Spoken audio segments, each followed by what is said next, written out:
sentadinho no seu lugar, nós vamos receber o segundo preletor dessa noite, que é um cara difícil assim, porque a gente não sabe se quer ouvir ele cantar, ouvir ele pregar, ou as duas coisas. Eu conheci primeiramente ouvindo cantar, e como eu disse, cresci, né, Zé? Cresci ouvindo Resgate, cantar, e fez parte muito da minha história. O Zé Bruno, que é líder da banda Resgate. Então a gente não sabe se quer ouvir ele cantar, se quer ouvir ele pregar, porque depois eu conheci ele como pregador. E também é um cara com uma mensagem incrível de Deus, com um raciocínio do Evangelho. E eu tenho acompanhado ele muito de perto nos últimos anos. E ele abençoou muito a minha vida. Não sei se você sabe disso, mas eu sempre te acompanho pela internet. Tive a oportunidade de estar junto com você em alguns momentos. E eu quero que vocês recebam com bastante alegria o Zé Bruno. Deus te abençoe. Obrigado, Rafael. Obrigado. Boa noite, pessoal. Muito obrigado. Deus nos abençoe. Fale aí ao nosso coração. Acho que é melhor me ouvir cantar mesmo. Acho que é melhor. Mas vamos lá. Eu fiquei pensativo, perguntei para o Rafa se tinha algum tema ou algum texto específico dentro do tema mosaico, algum subtítulo para falar, né? O tema é bastante amplo, é bastante vasto, muitas perspectivas diferentes, né? Ele falou, não tem não, é isso aí mesmo. Aí eu falei, bom, então eu não sei o que eu vou falar, né? Essa é a verdade. Porque pensar numa construção, uma obra de Deus que Ele está edificando, leva a gente a pensar quem é que constrói, né? Tem alguns pontos importantes que a gente precisa botar a cabeça para pensar antes de crer. E isso tem me feito ser um cara um pouco chato comigo mesmo. Eu acho que eu me tornei um pouco chato nesses últimos anos. Mas eu confesso que a minha chatice tem ajudado a me manter vivo e a me salvar. E às vezes, lá na igreja, me sinto no dever de comentar essas coisas. Mas vamos lá. Jesus encontra os discípulos em Cesareia de Filipe. E diz para Pedro, pergunta para eles, quem vocês acham que eu sou? Aliás, quem os homens dizem que eu sou? Uns dizem que o Senhor é um profeta, outros dizem que o Senhor é Elias. Legal. E vocês? Quem vocês dizem que eu sou? E aí o Pedro, que era o cara mais afoito e rápido assim, sanguíneo, ele vem e diz, tu és o Cristo, o Filho do Deus vivo. O mesmo Pedro que depois veio a negá-lo 3 vezes. Jesus olha para ele e fala, legal, Pedro, mas não foi carne e nem sangue que te revelou, mas o Espírito de Deus. Foi Ele quem disse para você. Acho que você não teria capacidade de entender, você nem entende o que você está falando, daqui a pouco você vai me negar, mas foi Deus que te revelou isso. E eu digo a você que você é pedra.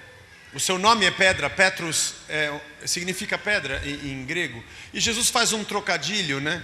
Você é Pedro, mas sobre essa pedra ou sobre essa rocha que você acabou de declarar que eu sou o Cristo, o Filho de Deus, eu vou edificar a minha igreja e as portas do inferno não prevalecerão contra ela, né?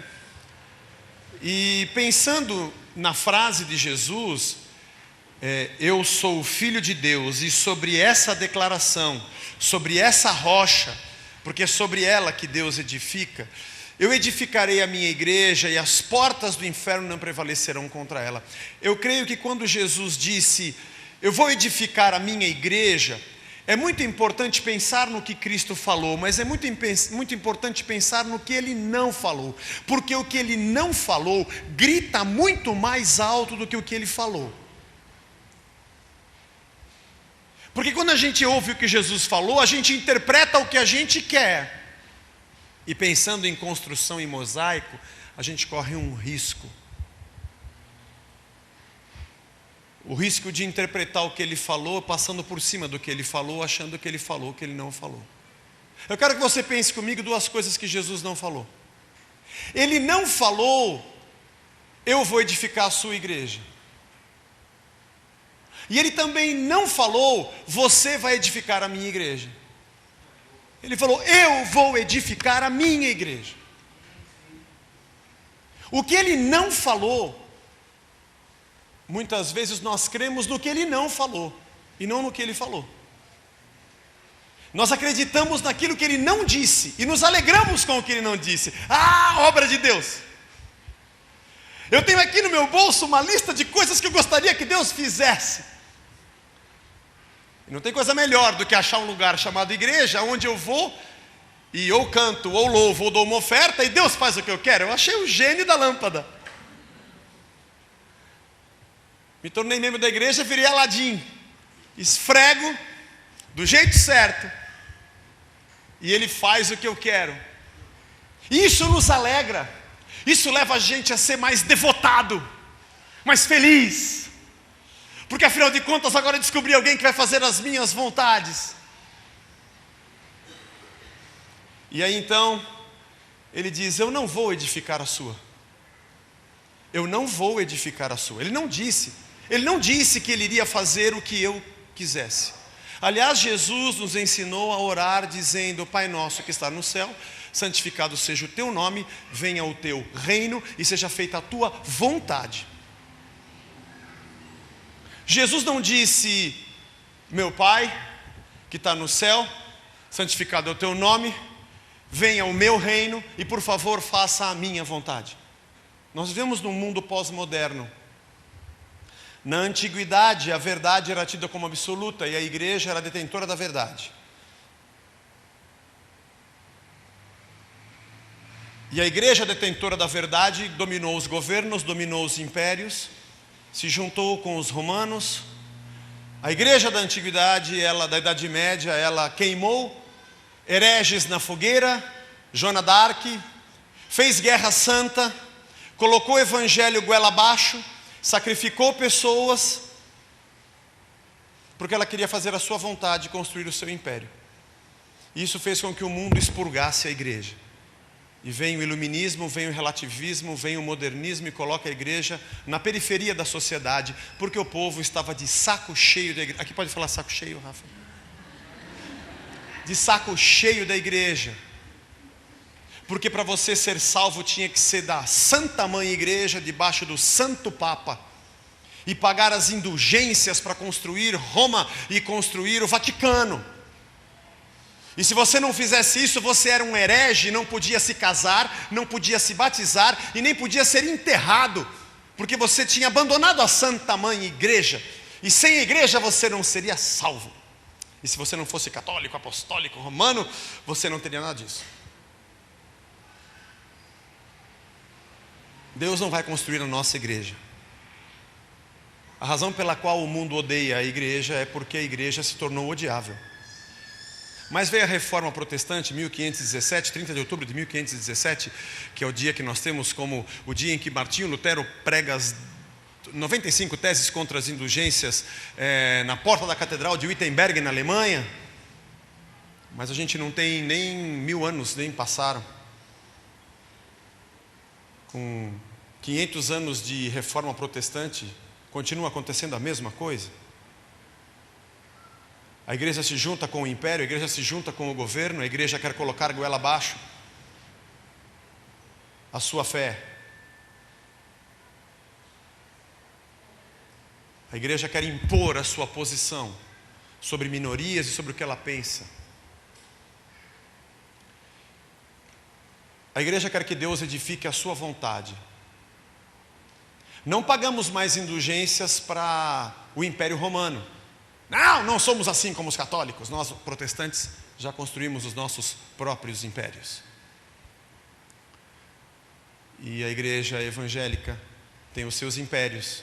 Não somos debaixo do Santo Papa. Nós não temos Papa. Não. Temos vários. Eles creem em santos que têm boca, mas não falam, têm olhos, mas não veem, têm ouvidos, mas não ouvem, têm pés, mas não andam. Nós temos os nossos santos. Eles falam, cantam, andam, tocam. Deus não quer construir a nossa igreja. Ele não disse, eu vou construir a sua. Ele também não disse, você vai construir a minha. Ele não disse que eu e você vamos construir a igreja dele. Nós não temos poder para isso. Nada somos. Dependemos de Deus. Não, mas eu com o meu poder, qual poder? Você não tem poder. O poder que você tem chama-se Espírito Santo, que habita na sua vida, e você é um vaso de barro, como Paulo descreve. Para que a excelência da obra nunca seja nossa, mas sempre do Espírito. Não, mas eu tenho dons. Você não tem dons. Dons são carismas, são dádivas de Deus. O que você tem, você não tem. Aliás, você não tem. É por isso que chamam-se dons do Espírito e não dons seus e meus. São do Espírito. Ele usa quem Ele quer, a hora que Ele quer, quando Ele quer, do jeito que Ele quer. Não tem a ver comigo, tem a ver com Ele. Mosaico não tem a ver com as peças, tem a ver com a obra de Cristo, que Ele está edificando. Ô Pedro, isso que você falou é verdade. Eu sou o Filho de Deus e eu vou construir a minha igreja sobre essa declaração. Aliás, é interessante a gente ler um pouco mais adiante em Mateus capítulo 16. Jesus disse aos seus discípulos, versículo 24: se alguém quiser vir após mim, a si mesmo se negue, tome a sua cruz e siga-me. Porque quem quiser salvar a sua vida, perdê-la-á. Mas quem quiser perder a vida por minha causa, achá-la-á. Pois o que aproveitará o homem se ganhar o mundo inteiro e perder a sua alma? Interessante isso. Nós sabemos louvar e glorificar a Deus quando Ele edifica a nossa vida, quando Ele faz o que nós queremos. Mas a suma da chamada de Cristo ao ser humano está na frase do próprio Filho de Deus. Não nas nossas interpretações, não nas nossas elucubrações, não na nossa ganância travestida de espiritualidade, não na nossa ganância travestida de doutrina de prosperidade. Os modelos que nós olhamos e admiramos nesse mundo e desejamos para a nossa vida são aqueles que Deus cuspiu. Aliás, o do maior expoente depois de Cristo no Novo Testamento é o apóstolo Paulo, que em Filipenses e também depois lá em Coríntios ele vai dizer, Filipenses ele diz assim, eu tudo reputei por perda, eu joguei tudo no lixo. Circuncidado ao 8º dia, hebreu de hebreus, fariseu segundo a lei, perseguidor da igreja, cidadão romano, benquisto pelo sinédrio, benquisto pelas autoridades judaicas, benquisto pelos fariseus, e o sinédrio eram os saduceus. Ele era benquisto pelos dois lados, tinha a carta dos sacerdotes, era cidadão romano, nascido numa província romana, conhecedor da filosofia grega, do gnosticismo, tudo o que acontecia naquela época, conhecedor também de toda a cultura judaica, versado aos pés de Gamaliel, um homem que sabia tudo, tinha green card romano. Todo pai naquela época queria Paulo como seu genro, ele era o cara, e ele disse, tudo isso eu reputei por perda. O termo esquibalon do original significa esterco, para não falar o que você pensou. Na igreja lá eu falo, aqui eu não sei se pode. Isso para mim é para jogar na latrina e jogar no lixo, porque eu reputei isso como refúgio, porque eu quero ganhar a Cristo. Eu preciso negar a mim mesmo, para que Ele possa fazer o que Ele quer, a sua igreja, no seu momento. Não somos mais uma comunidade de discípulos de Cristo que se chama nós. Somos indivíduos, um coletivo de eus, como disse o pastor Rubinho outro dia lá na igreja, um dos nossos pastores. A igreja hoje se tornou num coletivo de eus e não numa comunidade de nós. Porque somos um monte de cacos, cada um correndo atrás da sua barriga e do seu ventre. dos seus cargos, dos seus empregos, do seu dinheiro, do seu carro, da sua cura, do seu milagre. Compramos a nossa caixinha de promessas e ficamos tirando aquilo que a gente quer ouvir, porque nos últimos dias, diz Paulo no capítulo 4 de 2 Timóteo, os homens se cercarão de mestres, tendo coceira nos ouvidos, não vão aguentar ouvir a verdade, e vão se entregar às fábulas. Mas você, Timóteo, corre disso.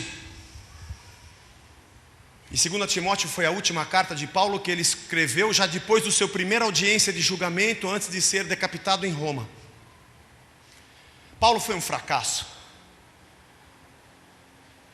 Ele não tinha como subir aqui e contar um testemunho de vitória contra os romanos. Aliás, nenhum dos discípulos, porque o primeiro foi Tiago, que já morreu ao fio da espada. Estevão foi o primeiro mártir. Todos eles morreram sacrificados, com exceção de João, que foi exilado e morreu velho, até onde a tradição nos ensina. Aliás, nem Jesus poderia entrar numa igreja hoje para contar testemunho, porque afinal de contas ele foi julgado injustamente e foi morto. Mas nós aprendemos a ler o que não está escrito, e aprendemos a nos alegrar, não com o evangelho de Cristo, mas com o nosso evangelho, com as boas novas que nós queremos ouvir. E somos um coletivo de eus, e não uma comunidade de nós. Estamos muito mais preocupados com a obra que Deus está fazendo em cada peça. Eu estou preocupado com o que Deus vai fazer comigo. É por isso que nós temos tantos programas evangélicos de rádio e televisão proliferando. Porque hoje o evangelho é um produto que está na prateleira do mercado. E se você ouviu algum que você não gosta, troque de canal. Logo vai ter algum pastor falando o que você quer ouvir, já que a coceira dos seus ouvidos não te deixa em paz. Alguém vai te oferecer o que você quer, por uma módica quantia. Se essa campanha não deu certo, procure uma outra igreja que tem uma outra campanha para você. E basta você fazer um outro mais aleluia. Aliás, nós temos a fórmula do sucesso. Como uma fórmula matemática. Venha X vezes na igreja, multiplica isso por uma oferta especial no dia da vitória, divide isso pela quantidade de louvores que você canta, mais a unção que você recebeu, eleva ao quadrado entre colchetes pela profecia que deram naquele dia, igual a milagre. E assim nós somos reprodutores de formulinhas e rituais vazios, porque estamos preocupados com isso aqui, ó. O que eu vou ter, o que eu vou ajuntar, porque na verdade, eu e você não estamos nem aí com a igreja de Cristo. Porque a igreja de Cristo é a morte minha e sua. Porque Paulo diz, eu estou crucificado com Cristo. Além de dizer que tudo reputei por perda, para mim o viver é Cristo e o morrer é lucro. Porque eu estou crucificado com Ele e eu não vivo mais, Ele vive em mim. Não é mais o que eu penso, porque Ele mudou a minha cabeça, metanoia, eu tenho uma outra mente. Não é mais o que eu quero, porque Ele mudou a minha vontade, é o desejo de Deus dentro de mim. Porque aliás eu não vivo mais, mas Cristo vive em mim.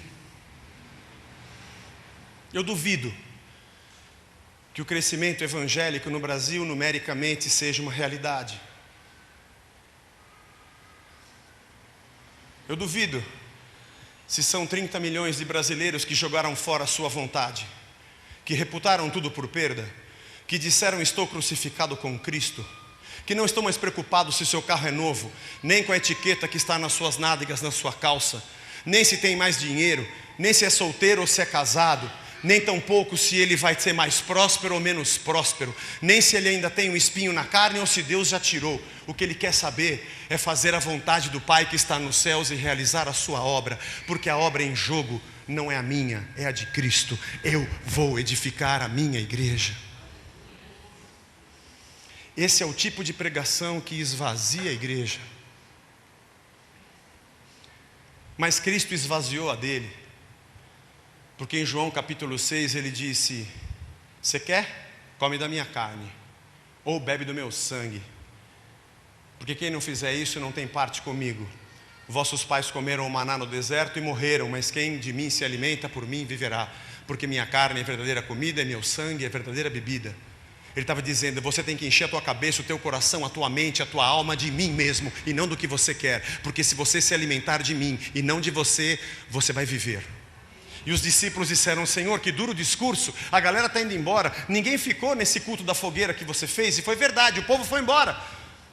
E Pedro veio, Jesus, deixa eu falar para você aqui, que eu não sei se você sabe, o que você pregou hoje não foi muito legal, porque o povo estava indo embora, o que você está achando disso? E Jesus falou para ele, Pedro, o que vocês querem? Se vocês quiserem ir embora também, amigão, porta da rua, serventia da casa, dá linha na pipa, finge que é furunco e vaza.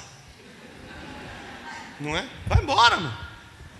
E aí Pedro falou, Senhor, para onde iremos nós, se só tu tens as palavras da vida eterna?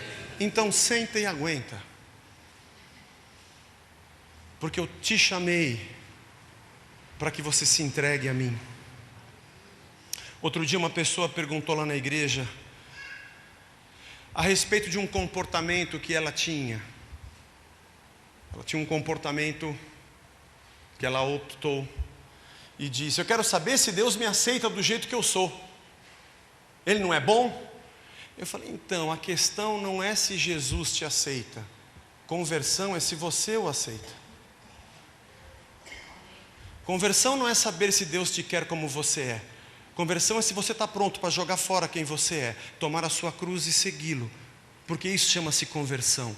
Morrer para esse mundo e nascer de novo. Aliás, novo nascimento é o que se chama a nossa conversão.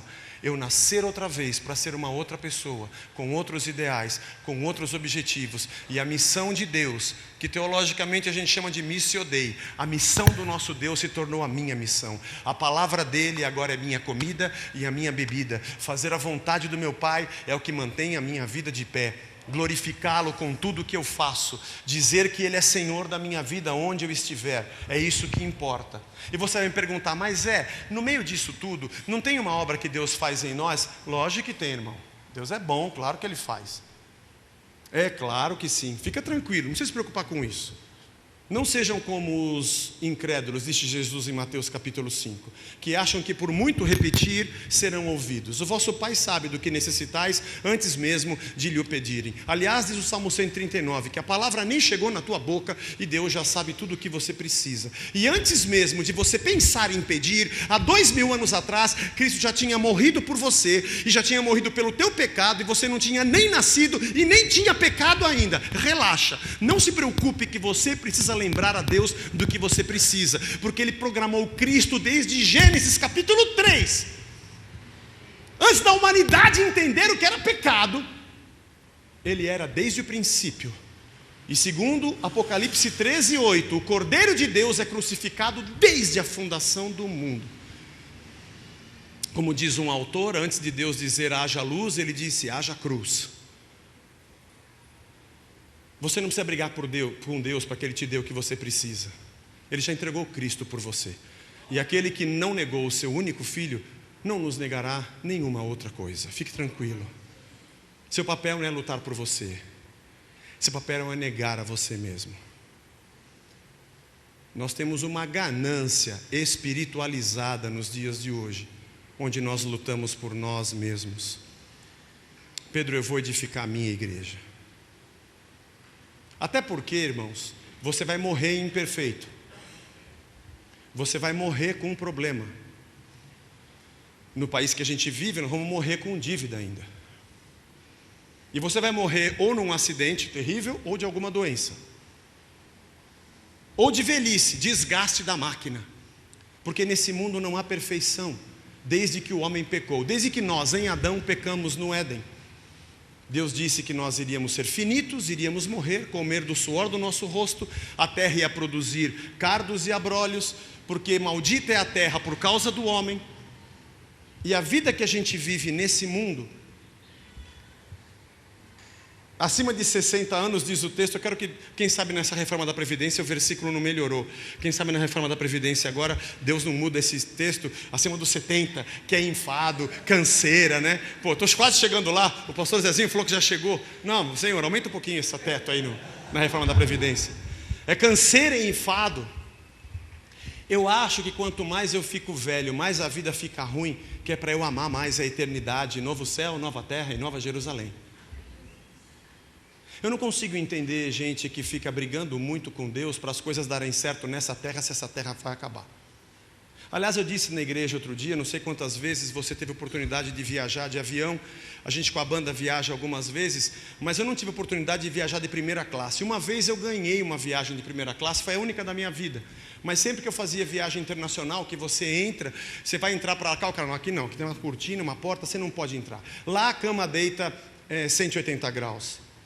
Eu sempre viajei na chicken class, você fica apertado, 8 horas, 9 horas. Outro dia eu fiz uma viagem para a Austrália, tive que usar aquela meia Kendall, suave compressão, para tudo a circulação. Eu fiquei 30 horas viajando, não aguentava mais viajar.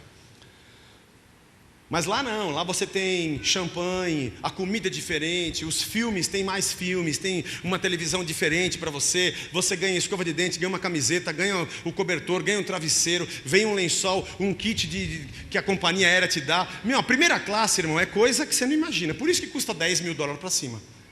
E tem não sei quantos comissários para meia dúzia de pessoas, acho que é um para cada um. Na Chicken Class é 1 para 60. E assim. O fone de ouvido é diferente, é sem fio, é incrível, irmão, é incrível. Imagina que você está num avião e de repente começa a dar uma turbulência, caem as máscaras, o avião começa a perder altitude, todo mundo põe a máscara desesperado e o comissário vem e diz assim: posição de impacto, nós vamos fazer uma aterrissagem forçada, quebrou nossa turbina, sei lá, aquele desespero, você começa a orar, pedir perdão pelos pecados, você começa a fazer qualquer coisa, de repente, do seu lado, chega a comissária e ela fala assim: aproveita agora e vem para a primeira classe.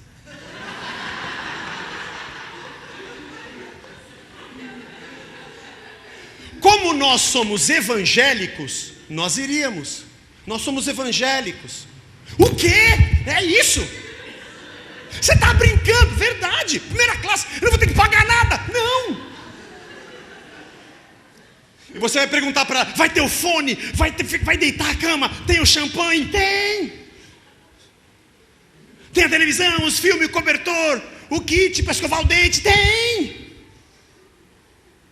E como nós somos evangélicos, nós iríamos correndo para a primeira classe, porque esse mundo é um avião que está caindo, porque a santa palavra de Deus diz que por se multiplicar a iniquidade, no final dos tempos o amor de quase todos esfriará, que haverá nação contra nação, reino contra reino, pai contra filho, filho contra pai. As taças da ira de Deus serão derramadas em Apocalipse, e as trombetas vão soar. O sol vai se converter em trevas. Os homens vão pedir para os montes cair sobre eles e não vão conseguir morrer. E a besta que emerge do mar, e a besta que emerge da terra, e o anticristo, e a grande prostituta, a grande meretriz, a Babilônia, vão querer tomar o sangue dos santos, até que venha o fim. A santa palavra de Deus diz que isso aqui é um avião que está caindo. Mas como nós somos evangélicos, nós fazemos campanha para Deus nos levar para a primeira classe. Não entendemos a missão de Cristo no meio dos pobres que estão perdidos.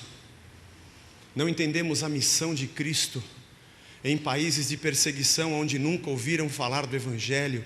Não entendemos a pobre cidade de Nínive, que tem ninivitas que não sabem discernir a mão direita da esquerda. Não conseguimos compreender os que não são salvos e precisam da graça e da misericórdia. mas eu não estou afim de negar a mim mesmo. Eu quero é me safar, e quero que Deus faça a minha vontade. E se nessa igreja não tiver, eu vou achar uma que tem. Porque a verdade do evangélico brasileiro é: dane-se Deus e dane-se a igreja. Eu paguei no balcão, eu quero receber o meu pacote. Porque somos pedaços que não entendemos que a obra não é nossa. Deus não abriu o mar vermelho para Moisés para ele passar férias no Egito. Abriu porque tinha um plano para o seu povo. Era o seu plano de salvação. Ele não fez Sara, que era estéril, dar à luz para que ela pudesse mostrar que ela também tinha filhos. É porque Deus queria suscitar uma descendência, e assim fez com Isaac. Ele não fez um milagre na vida de Jacó, fazendo com que as ovelhas fossem malhadas, para que Jacó tivesse um rebanho e ficasse rico e fosse o maior agropecuário da terra. É porque ele queria formar um povo, para que Cristo viesse desse povo. Ele não libertou o povo do Egito, ou melhor, da seca, e mandou para o Egito, para que José fosse tido como o cara mais importante da terra. Não era sobre José, era sobre o seu povo e sobre o seu plano de salvação. E quando houve morte no Egito, ele não tirou o povo de lá abrindo o mar vermelho porque Moisés era um cara bom, ou porque ele era cheio de fé, ou porque ele fez um curso de coaching para usar a sua fé para abrir o mar. Porque Deus falou: Moisés, você para de orar, que eu não aguento mais ouvir tua voz, e manda esse povo marchar. Porque não foi Moisés, mas foi o Espírito de Deus. E não foi para que o povo fizesse um supermercado de andorinhas que Deus mandou as codornizes no deserto. Foi para alimentar um povo, porque daquele povo nasceria Cristo. E Deus não sustentou o seu povo por 40 anos para que eles fizessem um condomínio no deserto e se achassem melhores do que os outros povos da terra. É para que compreendessem que Deus sustentava o seu plano, a sua obra de salvação, a sua verdade e a sua igreja que nasceria, para a salvação do homem, e não para que o homem se sentisse melhor do que alguém. Nunca foi a meu respeito e ao seu, mas a Cristo. Quando os pedaços entenderem que nada são, e que dependem da mão de Deus, e que essa obra é de Cristo, entenderem que são pecadores, não porque cometem pecado, mas porque nasceram pecadores, por isso cometem pecados, estiverem dispostos a negar a sua vida e dizer: Jesus, eu vim falar com o Senhor, eu estava aqui com todos os meus projetos, rolos, planos, desenhos e plantas que eu fiz, mas como eu vi que o Senhor é caminho, e os meus caminhos não são caminhos, como eu vi que o Senhor é a verdade, e eu sou um cara cheio de mentira, e como eu vi que o Senhor é a vida, e o que eu tenho não é vida, estou jogando fora os meus planos. Eu não quero que o Senhor entre na minha vida, a minha vida é péssima, por favor me recebe na sua. Eu preciso que o Senhor me dê vida de verdade. E mesmo imperfeitos, num mundo que está caindo, cheios de problemas, psicóticos, neuróticos, que Deus trata, que Deus melhora, mas que Ele diz: vai ter um dia que vai ter novo céu, nova terra, lá não haverá mais lágrima, aliás, lá não haverá mais morte, lá você não vai mais envelhecer, lá os dias não vão passar, a glória de Deus vai iluminar a cidade, lá não vai ter ganância, não vai ter mal, não haverá pecado. O reino que a gente tem hoje precisa ser um prenúncio do reino que virá. O evangelho que a gente vive hoje precisa anunciar para o mundo que nós não somos mais desse mundo, e que o que rege a nossa vida não são as regras desse mundo, e o que me diz que eu sou uma pessoa honrada não são os valores dessa terra, mas a minha disposição em dizer não para mim mesmo e sim para Cristo. Por isso eu esmurro meu próprio corpo, como diz Paulo. Por isso eu digo, miserável homem que sou, o bem que eu quero fazer eu não faço, e o mal que eu não quero, isso faço. Por isso me converto, por isso me entrego, por isso me arrependo, por isso medito na sua palavra dia e noite, por isso cresço e me alimento dele, e cada dia que eu posso, mais eu quero conhecê-lo, e mais conhecer o seu poder e a sua graça. E cada vez diminua eu mais, para que a sua obra cresça em mim e não a minha. E para que a gente possa chegar no final e dizer, Senhor, está aqui, o Senhor me deu um talento e eu fiz tudo o que eu pude. E Ele pode falar, beleza, você foi fiel no pouco, você nem sabe o que é muito, isso ainda é pouco, mas entra no gozo do teu Senhor, porque esse é o lugar que eu preparei para você. Gente, enquanto a gente viver e respirar nessa terra, nesse país miserável que a gente vive, nessa ganância desgraçada, nesse povo que governa esse país, que não está nem aí para mim e para você, mas para os seus próprios projetos, seja ele de esquerda, de direita, é tudo terra do mesmo saco, porque isso não é farinha, nem farinha pode ser chamado. Enquanto a gente viver nesse mundo, perca as esperanças nele, porque ele vai acabar. Não sou eu que estou dizendo, é a Bíblia. Você pode ter problema comigo, com o que eu falo, mas não tenha com as Escrituras, porque ela é a verdade. Tenha a sua alegria em Cristo, o seu prazer na lei do Senhor, e medite nela dia e noite. Peça para Deus te esvaziar cada dia e te dizer cada dia o que você deve deixar para trás. Negue-se a si mesmo. Negue sua ganância e fala, Cristo, faz a tua obra através de mim. Reconheça o teu tamanho pequeno, quebrado, dependente da graça e da misericórdia de Deus. Permita que Deus faça em você o que Ele quer e não o que você quer. Não pule de um lugar para outro para achar o que você gosta, mas procure permitir que Deus faça aquilo que Ele deseja e o que Ele gosta na sua vida. Torne-se um instrumento na mão de Deus e não faça de Deus um instrumento da sua vontade. Permita que Ele te governe, porque você não o governa nem com suas orações, nem com seus louvores, nem com a sua oferta, porque Deus não se vende, e qualquer coisa que você possa dar a Ele, foi Ele que te deu primeiro, porque você não teria. Deus não precisa de nada que a gente tenha para dar, Ele se alegra de um coração contrito, de uma alma arrependida, e de quem está aos pés da cruz, e diga, Senhor, se eu sou um pedaço nisso tudo, me usa da maneira como o Senhor quiser. Transforma-me no que o Senhor quiser. E eu posso afirmar para você que você vai ser mais feliz do que você imaginava quando descobrir que os caminhos de Deus são mais altos do que os teus, que a vontade de Deus é superior à sua, e que o plano de Deus é melhor do que o seu, e que valeu muito a pena você jogar fora o seu, para receber tudo o que vinha do Pai, porque não há ninguém nas Escrituras que tenha abandonado a sua vontade para fazer a vontade de Deus, que tenha morrido insatisfeito. Ainda que perseguido numa prisão romana, ainda que chicoteado 5 vezes com 40 chibatadas menos uma, ainda que fustigado com varas, descido num cesto no muro de Damasco, ainda que em perigo entre patrícios, perigo na noite, ainda que em naufrágios, picado por serpentes, e dizia, eu trago no corpo as marcas do Evangelho, mas ninguém me moleste, porque eu dei a minha vida pela obra do Senhor, que deu a sua vida por mim.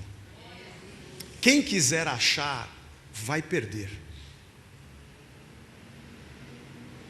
E eu encerro dizendo que nos últimos 2 censos, nós tivemos algo inédito no censo da população brasileira: evangélicos não praticantes. Isso é um dado alarmante. Os evangélicos eram tidos como pessoas que eram frequentadoras da igreja, não como cristãos nominais. Isso era mais do catolicismo ou de outras religiões. Quando você segue um evangelho que não é o evangelho de Cristo, ele vai te machucar. E quando você colocar o seu ventre e a sua vontade no centro, você vai se machucar. Porque Deus não existe para fazer a sua vontade, nós existimos para fazer a dele. Aliás, louvor é glorificar e honrar a Deus. Não é Ele que nos honra, somos nós que o honramos, porque dele somos, criaturas e feituras dele. Tudo é dele, por ele e para ele são todas as coisas. Glória, pois, eternamente a ele. Que nós, na nossa pequenez, de pequenas peças, possamos dizer: Senhor, cumpre em mim a tua vontade.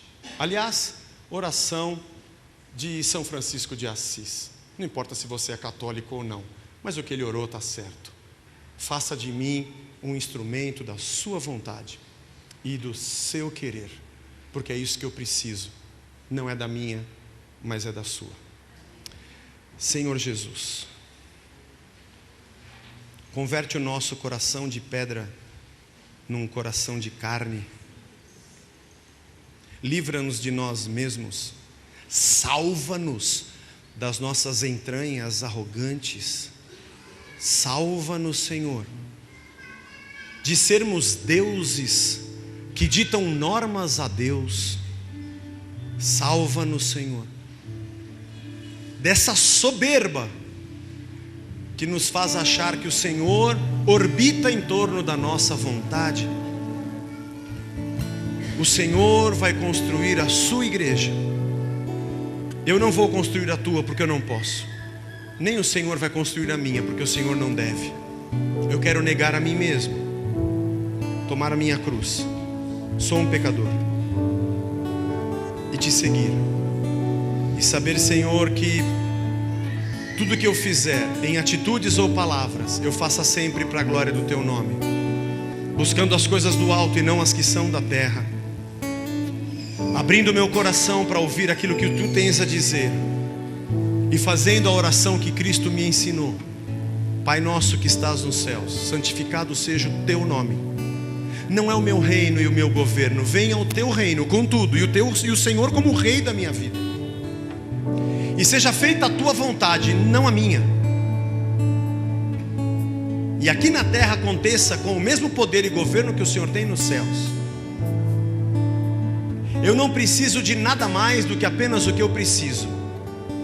Me dá o pão de hoje, o nosso pão de cada dia, porque o de amanhã eu sei que o Senhor vai dar. E nos perdoa os pecados, do jeito que a gente também reproduz o teu evangelho e perdoa quem nos ofende, porque de graça a gente recebe e de graça a gente dá. E não me deixa cair na tentação do meu próprio ventre, da minha própria ganância, mas me livra desse mal, porque é teu o reino, é a tua glória e é teu o poder para sempre, Senhor. Recebe nossa vida nas tuas mãos, em nome de Jesus. Amém. Amém.